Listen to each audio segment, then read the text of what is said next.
ये सोचना कितना दिलचस्प है ना कि जब भी हम पारंपरिक भारतीय विवाह की बात करते हैं तो हमारे दिमाग में क्या छवि उभरती है। वही एक बहुत बड़ी सी बारात, ढोल नगाड़े। बिल्कुल, शोर मचाती हुई बारात जहां दूल्हा घोड़ी पर सवार होकर दुल्हन को ब्याहने जाता है।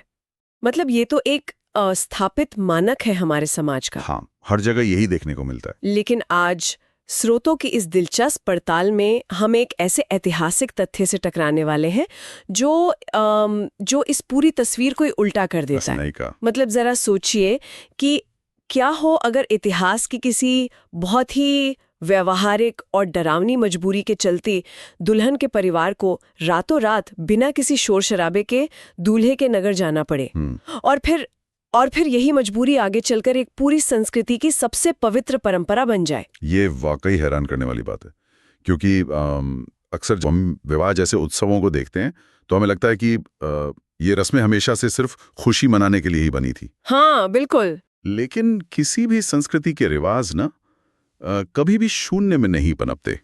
उनका सीधा संबंध उस समाज के भूगोल से, उसकी सुरक्षा और उसके आर्थिक हालातों से होता है। और आज के इस गहन अध्ययन का मिशन भी यही है।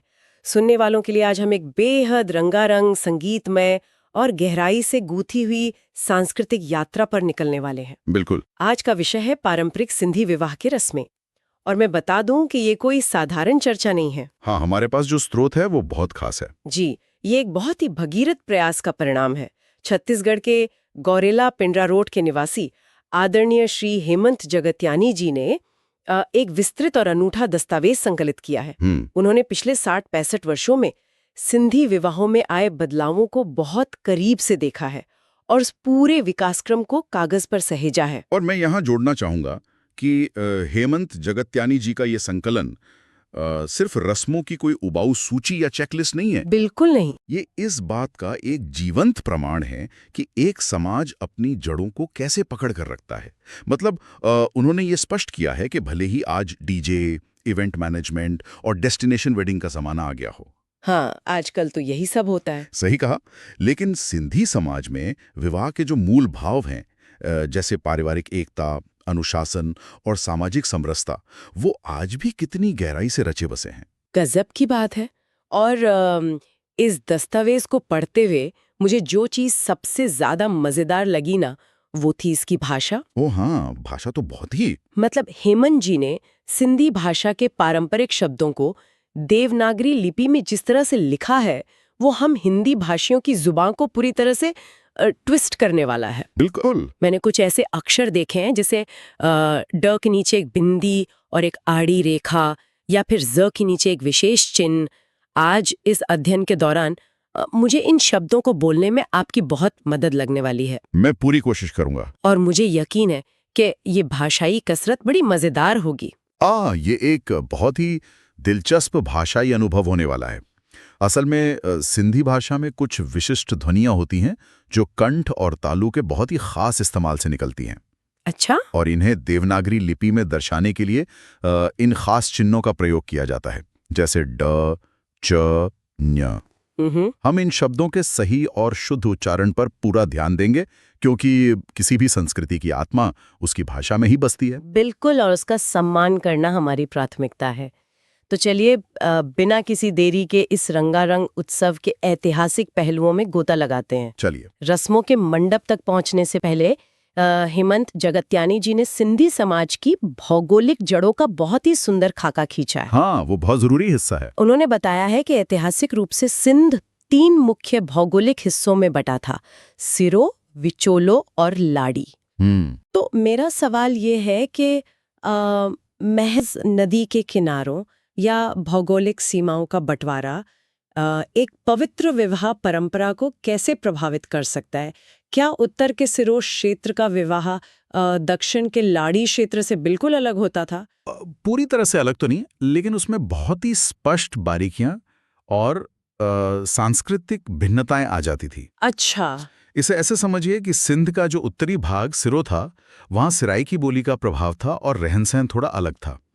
मध्य भाग विचोलो था, जिसकी विचोली बोली ही आगे चलकर साहित्यिक और मानक सिंधी भाषा का आधार बनी। ओहो। और दक्षिणवर्ती हिस्सा लाड़ी कहलाता था। तो सिंधु नदी जो इस पूरे क्षेत्र की जीवन रेखा थी, उसके पूर्वी और पश्चिमी तटों के कारण पहनावे, लोकगीतों और उत्सव मनाने के तरीकों में स्वाभाविक अंतर आ गया था। मतलब लोकगीतों के सुर बदल जाते होंगे, लेकिन गीत का मूल भाव वही रहता होगा। एग्जैक्टली है ना? सटीक। अलग अलग क्षेत्रों की अपनी अपनी चुनौतियां थीं, लेकिन हेमंत जी के संकलन की सबसे खूबसूरत बात यह है कि वो दिखाते हैं कि इन भौगोलिक भिन्नताओं के बावजूद पूरे सिंध में एक जबरदस्त भाईचारा और सांस्कृतिक समग्रता थी। क्या बात है। चाहे कोई लाड़ी हो या सिराइकी बोलने वाला, जब बात विवाह के मूल वैदिक संस्कारों की आती थी तो पूरा समाज एक ही धागे में बंधा हुआ नजर आता था। और इसी समग्रता के बीच हेमंत जी के दस्तावेज से वो तथ्य निकल कर आता है जिसका मैंने शुरुआत में जिक्र किया था। वो बारात का उल्टा चलन। हाँ, वही। ये सच में चौंकाने वाला है कि सिंधी समाज में ऐतिहासिक रूप से कन्या पक्ष बारात लेकर वर पक्ष के नगर जाता था। मतलब हम तो हमेशा से सुनते आए हैं कि दूल्हा गाजे बाजे के साथ दुल्हन के दरवाजे पर जाता है।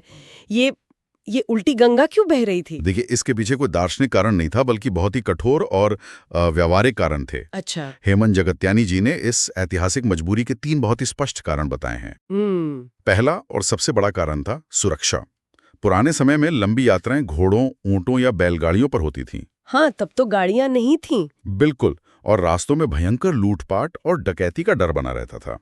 ऐसे में जेवरों और उपहारों के साथ एक बड़ी बारात को मीलों दूर ले जाना खतरे से खाली नहीं था। अरे रुकिए, तो इसका मतलब है कि ये कोई शौक से किया गया डेस्टिनेशन वेडिंग नहीं था, ये तो किसी कोवर्ट एक्सट्रैक्शन मिशन जैसा था। बिल्कुल बिल्कुल।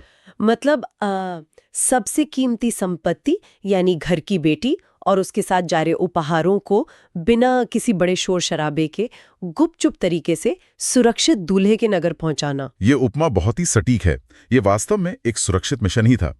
कन्या पक्ष के कुछ गिने चुने और जिम्मेदार लोग बहुत ही शांति से लड़की को लेकर दूल्हे के नगर पहुंच जाते थे। इसके अलावा दूसरा कारण लॉजिस्टिक्स और व्यवस्था से जुड़ा था। जब बारात की पूरी व्यवस्था वर पक्ष अपने ही नगर में, अपने ही घर के आंगन में करता था, तो उन विवादों की गुंजाइश खत्म हो जाती थी जो अक्सर शादियों में होते हैं। हाँ, जैसे मेहमानवाजी में कमी रह गई या खाना अच्छा नहीं था। बिल्कुल। हाँ, क्योंकि अगर दूल्हे का परिवार खुद ही मेजबान है तो वे खुद से तो शिकायत करने से रहे। गजब का मैनेजमेंट है ना? और तीसरा कारण ये था कि दूल्हे के परिवार को ये चिंता नहीं करनी पड़ती थी कि बारात में किसे ले जाएं और किसे छोड़ें। अरे हाँ, क्योंकि विवाह तो उनके अपने ही नगर में हो रहा है, तो गांव बिरादरी के सभी लोग खुशी खुशी शामिल हो सकते थे। किसी के रूठने या नाराज होने का कोई डर नहीं। ये तो बहुत ही तार्किक और सुलझावा नजरिया है। लेकिन आज के समय में तो ये नहीं होता होगा। अब तो डकैतों का वो डर नहीं रहा। जी, हेमंत जगत्यानी जी ने इस बदलाव को भी दर्ज किया है। उन्होंने स्पष्ट किया है कि जैसे जैसे समय बदला, यातायात के साधन सुरक्षित हुए और आर्थिक संपन्नता आई, कन्या पक्ष भी अब छुपकर या कम संख्या में नहीं जाता। अच्छा, अब धूमधाम से जाते हैं। बिल्कुल। अब वे पूरी शानो शौकत, ढोल नगाड़ों और एक बड़ी बारात के साथ वर पक्ष के नगर जाते हैं। यहाँ तक कि ये उल्टा चलन अब कई अन्य समाजों में भी एक सुविधा के रूप में देखा जाने लगा है। खैर, चलिए इतिहास की इन गलियों से निकलकर अब सीधे विवाह के मंडप की ओर बढ़ते हैं। चलिए। तो दस्तावेज के अनुसार विवाह पूर्व की रस्मों का एक पूरा चरण है। शुरुआत होती है कच्ची मिस्री और पक्की मिस्री से, जिसे हम आज की रिंग सेरेमनी कह सकते हैं। लेकिन इसके बाद पारिवारिक तैयारियों के चरण में एक शब्द आता है, और यहाँ मैं अपनी पूरी भाषाई ताकत लगाने वाला हूँ। डाजो। ड के नीचे वो विशेष चिन्ह है। ये प्रयास अच्छा था, लेकिन इसे ढाजो कहा जाता है। ढाजो। हाँ, डाजो का उच्चारण करते समय आपको अपनी जीभ को तालू से थोड़ा अंदर की तरफ ले जाकर झटके से बोलना होता है। अच्छा, डाजो। बिल्कुल सही। डाजो का मूल अर्थ है कन्या पक्ष और रिश्तेदारों द्वारा बेटी को दिए जाने वाले उपहारों का एकत्रीकरण। लेकिन हेमंत जी ने यहाँ एक बहुत ही महत्वपूर्ण और सख्त बात कही है। डाजो प्रेम स्वरूप दिया गया उपहार है, ये किसी भी रूप में मांगा गया दहेज नहीं है। बिल्कुल। सिंधी समाज में दहेज मांगना एक गंभीर सामाजिक बुराई है जिसे कोई स्वीकृति नहीं है। ये स्पष्टता बहुत जरूरी है। इसी तरह एक और रस्म का जिक्र है देव स्थापना। मैं मानकर चल रही हूँ कि इसका उच्चारण भी देव ही होगा। एकदम सही, देव स्थापना। भारतीय परंपराओं में किसी भी शुभ कार्य से पहले देवताओं का आवाहन होता है। हाँ। सिंधी विवाह में यह रस्म बहुत ही अनूठी है। दोनों घरों में, वर के भी और कन्या के भी, एक पत्थर की चक्की को प्रतीकात्मक देव मूर्ति के रूप में स्थापित किया जाता है। पत्थर की चक्की? जी। इसके साथ गौरी गणेश और नवग्रहों की स्थापना होती है। ये बहुत ही जमीन और श्रम से जुड़ा हुआ प्रतीक लगता है मुझे। बिल्कुल। चक्की जीवन के भरण पोषण का प्रतीक है और इस स्थापना के साथ ही पूरे घर में एक अत्यंत कठोर शुद्धता का नियम लागू हो जाता है। अच्छा। घर में पूर्ण सात्विक माहौल बन जाता है। मांस, मदिरा या कोई भी अपवित्र कार्य पूरी तरह से वर्जित हो जाता है। इसके बाद बोछड़ी नाम की एक बहुत सुंदर रस्म का जिक्र है, जहां 7 सुहागन महिलाएं मिलकर एक बड़ी सफेद चादर पर धागों से सुंदर फूलों की ढाई करती हैं। जी। इसे सुरक्षा और शुभता का प्रतीक माना जाता है। लेकिन इसके ठीक बाद जो रस्म आती है, साठ और तेल बुक की, वो मुझे पूरी तरह से चकरा देती है। अरे ऐसा क्यों? क्योंकि एक पल तो आप कह रहे हैं कि देव स्थापित हो गए हैं, घर में परम शुद्धता आ गई है, सब कुछ बहुत सात्विक और आध्यात्मिक चल रहा है। और अगले ही पल हेमंत जी लिखते हैं कि सुहागिन महिलाएं दूल्हे के सिर पर तेल और हल्दी लगाती हैं और फिर हंसी मजाक करते हुए उसके कपड़े फाड़ देती हैं। हाँ, ये रस्म है। मतलब सच में कपड़े फाड़ देना, ये कैसा विरोधाभास है? इतने पवित्र माहौल में किसी बैचलर पार्टी जैसा ये हिंसक प्रैंक कैसे फिट बैठता है? ये विरोधाभास बाहरी तौर पे जरूर दिखता है, लेकिन इसके पीछे का जो मनोविज्ञान है, जो दार्शनिक गहराई है, वो अद्भुत है। अच्छा। कपड़े फाड़ना कोई हुड़दंग या प्रैंक नहीं है, ये ईगो डेथ यानी अहंकार के नाश का प्रतीक है। अहंकार का नाश? वो कैसे? देखिए, जब दूल्हे के पुराने कपड़े फाड़े जाते हैं तो ये इस बात का भौतिक प्रमाण है कि उसका पुराना बेपरवाह अविवाहित जीवन अब हमेशा के लिए खत्म हो गया है। फटे हुए कपड़ों को आप दोबारा नहीं पहन सकते। ये एक मनोवैज्ञानिक संकेत है कि अब पीछे मुड़कर देखने का कोई रास्ता नहीं है। पुराने जीवन का त्याग ही नए और पवित्र जीवन में प्रवेश की शर्त है। क्या बात है। एज एक मजाकिया रस्म लग रही थी, वो असल में एक बहुत बड़ा साइकोलॉजिकल ट्रांजिशन है। ये तो सच में आंखें खोलने वाला है। बिल्कुल। और फिर जब दूल्हे का नया रूप तैयार होता है तो उसके सिर पर मुकुट बांधा जाता है, जिसे ढेक कहते हैं। फिर से वही ढेक यानी सेहरा बंदी। बिल्कुल। और अब जब तैयारियां पूरी हो जाती हैं तो विवाह का मुख्य दिन आता है। कन्या पक्ष का समूह वर पक्ष के नगर में प्रवेश करता है और इस समूह के लिए हेमंत चकत्यानी जी ने जिस शब्द का प्रयोग किया है वो फिर से एक भाषाई चुनौती है आपके लिए। हाँ, मैं कोशिश करती हूँ।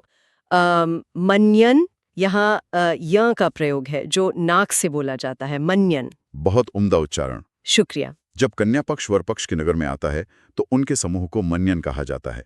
वे अपने लिए एक अस्थायी मंडप स्थापित करते हैं जिसे मुन्नी कहते हैं। अच्छा। लेकिन विवाह मंडप में जो सबसे महत्वपूर्ण सामाजिक रस्म होती है वो है नुख मटायुन। इस नुख मटायुन रस्म ने मेरा बहुत ध्यान खींचा है। दस्तावेज के मुताबिक इसमें दोनों परिवार अपने दादा और नाना पक्ष का पूरा इतिहास, अपना नुख यानी गोत्र और वंशावली एक दूसरे को बताते हैं। जी बिल्कुल। और ये सब सिंधी पंचायत के मुखी यानी प्रमुख की उपस्थिति में होता है। मुझे ये किसी आधुनिक युग के हाई स्टेक्स बैकग्राउंड चेक जैसा लग रहा है। सही पकड़ा आपने। क्या सिंधी पंचायत यहाँ सच में एक मैरिज रजिस्ट्रार की तरह काम कर रही थी?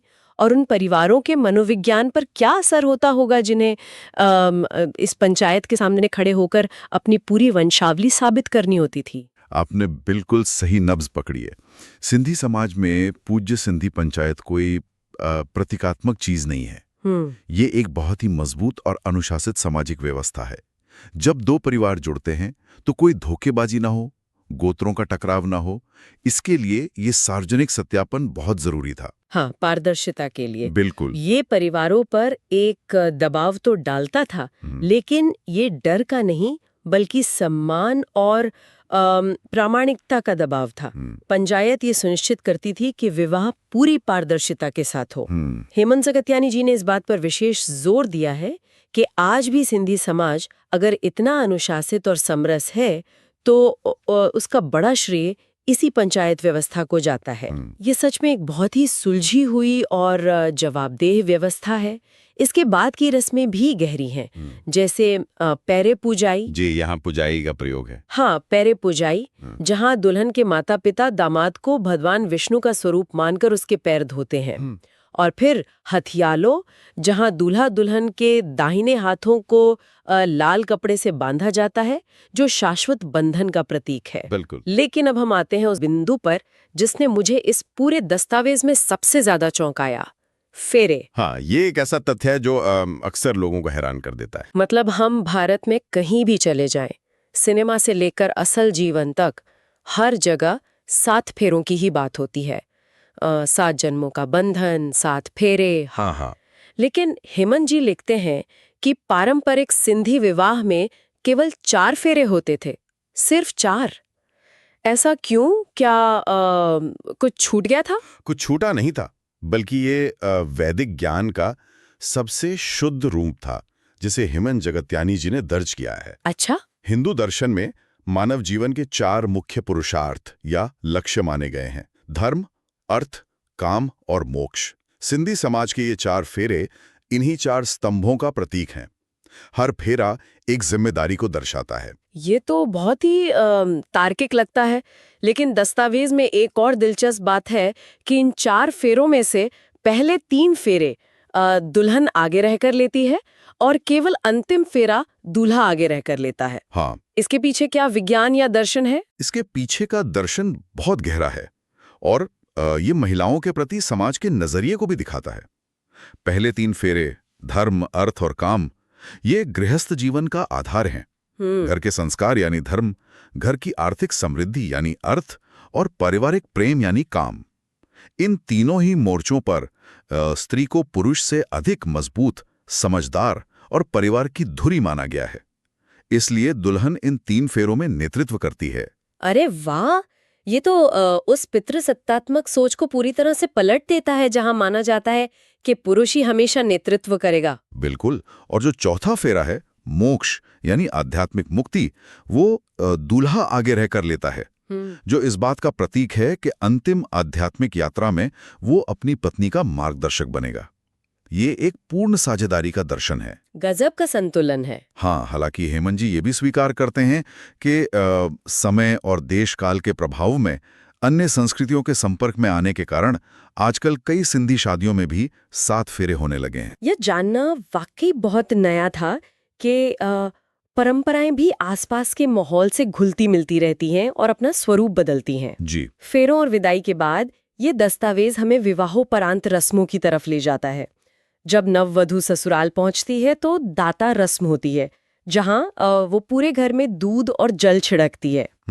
लेकिन इसके ठीक बाद जो रस्म है, लूणो मापाणी यानी नमक की रस्म, वो मेरी सबसे पसंदीदा बन गई है। ये रस्म सिंधी विवाह की सबसे अर्थपूर्ण और कोमल रस्मों में से एक है।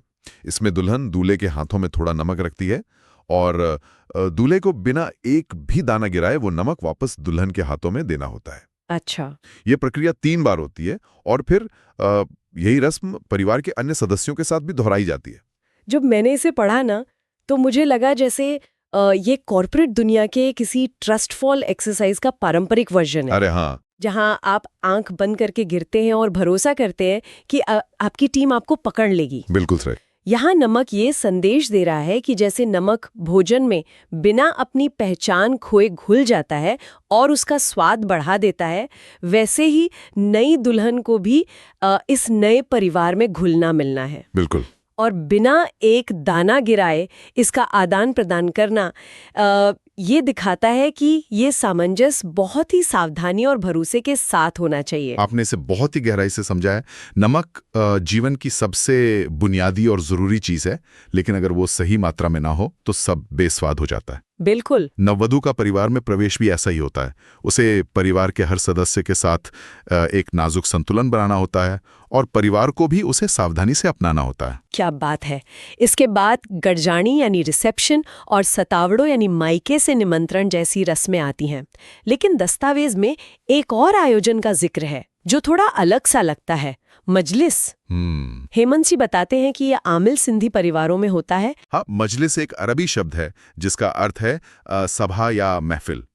ये रस्म सिंधी समाज के एक अलग ही पहलू को सामने लाती है। याद है हमने देव स्थापना के समय घर में पूर्ण सात्विक माहौल और मांस मदिरा के वर्जित होने की बात की थी। बिल्कुल, एकदम सख्त नियम थे वहां तो जब विवाह के सभी वैदिक और आध्यात्मिक संस्कार पूरे हो जाते हैं और देवताओं की सम्मानपूर्वक विदाई, जिसे देवन जी विदाई कहते हैं, वो हो जाती है, उसके बाद ये मजलिस की दावत होती है। संपन्न आमिल परिवारों में ये एक तरह का गेट टुगेदर है जहां नॉनवेज व्यंजन और ड्रिंक्स का चलन होता है। पुराने जमाने में शराब कांसे के कटोरों में दी जाती थी, आजकल ग्लासों ने इनकी जगह ले ली है। मतलब आध्यात्मिक अनुशासन का समय खत्म और अब जोरदार जश्न का समय शुरू। यही तो इस संस्कृति का संतुलन है। ये दिखाता है कि सिंधी समाज जहां एक ओर अपने वैदिक संस्कारों और आध्यात्मिक शुद्धता को लेकर बहुत सख्त है, वहीं दूसरी ओर वे जीवन का उत्सव मनाना, खाना पीना और खुशियां बांटना भी बखूबी जानते हैं। वे दोनों अतियों के बीच एक बेहतरीन सामंजस्य बिठाते हैं। ये सच में एक बहुत ही संतुलित और जीवंत समाज की तस्वीर है। अगर हम इस पूरे दस्तावेज और हेमंत जगत्यानी जी के इस अथाह प्रयास का सार निकालें तो वो क्या होगा? सार यह है कि हेमंत जगत्यानी जी ने अपने अनुभव से जो दस्तावेज तैयार किया है वो सिर्फ एक समाज की यादों का पुलिंदा नहीं है। वे स्वयं मानते हैं कि आधुनिकीकरण के कारण आज वो पुराना सिंधी फ्लेवर कहीं ना कहीं थोड़ा कम हुआ है। हाँ, वो तो है। आज शायद थाल बजा के लाड़े गाना या भोर के समय ढिक यानी सेहराबंदी करने का चलन कम हो गया है, लेकिन रस्मों के बाहरी आवरण भले ही बदल गए हों, उनके पीछे का जो मूल भाव है, पारिवारिक एकता, पंचायत का अनुशासन और नए रिश्तों को जोड़ने का उल्लास, वो आज भी उतना ही मजबूत है। ये दस्तावेज उस सांस्कृतिक विरासत को एक सुरक्षित पुल की तरह नई पीढ़ी तक पहुंचा रहा है। और सुनने वालों के लिए इसका महत्व सिर्फ एक विशिष्ट संस्कृति को जानने तक सीमित नहीं है। जब हम इन रस्मों के पीछे के क्यों और कैसे को समझते हैं, बिल्कुल, जैसे 4 फेरों के पीछे का दर्शन, बिल्कुल, या कपड़े फाड़ने के पीछे का मनोविज्ञान, हाँ, तो हमारी अपनी समझ का दायरा बढ़ता है। ये ज्ञान का कोई बोझ नहीं है, ये इंसान की यात्रा को समझने का एक नजरिया है। सही बात है। हेमंत जगत्यानी जी का ये संकलन इस बात का ठोस प्रमाण है कि हर परंपरा की अपनी एक गहरी कहानी होती है। बिल्कुल, और ये हमें ये भी सिखाता है कि परंपराएं कोई जमे हुए पत्थर की लकीर नहीं होती। वे समय की मांग के साथ बहने वाली नदी की तरह होती हैं, जो अपना रास्ता तो बदल सकती हैं, लेकिन अपनी मूल मिठास और गहराई कभी नहीं छोड़ती। और इसी बहती हुई नदी के विचार के साथ आज के इस गहन अध्ययन को हम एक विचारोत्तेजक प्रश्न के साथ छोड़ना चाहेंगे। आज हमने देखा कि कैसे सिर्फ सुरक्षा और लॉजिस्टिक्स से जुड़ी एक व्यवहारिक मजबूरी, जैसे डकैतों के डर से कन्या पक्ष का रात के अंधेरे में बारात लेकर जाना, समय के साथ एक स्थापित परंपरा बन गई। हाँ। तो जिज्ञासुओं के लिए ये सोचने का एक बहुत ही दिलचस्प विषय है कि क्या हमारी खुद की संस्कृतियों में, हमारे अपने घरों में भी ऐसी कई पवित्र या अपरिवर्तनीय रस्में हैं जिन्हें हम आंख मूंद कर निभा रहे हैं, लेकिन जिनका जन्म किसी जमाने की कोरी लॉजिस्टिक या व्यवहारिक मजबूरी से हुआ था? ये वाकई एक ऐसा सवाल है जो हमें अपनी ही मान्यताओं की जड़ों को कुरेदने और उन्हें एक बिल्कुल नए नजरिए से देखने पर मजबूर करता है। और इसी दिलचस्प और गहरे सवाल के साथ हम आज की इस रंगारंग, संगीतमय और सांस्कृतिक पड़ताल को यहीं विराम देते हैं। जी। हेमंत जगत्यानी जी के इस बेहतरीन संकलन के जरिए आज हमने एक पूरे समाज की धड़कन को महसूस किया, उनके शब्दों को जिया और उनके उत्सवों में शामिल हुए। तो बस सोचते रहिए, अपने आसपास की परंपराओं पर सवाल पूछते रहिए और अपनी जड़ों से जुड़े रहिए।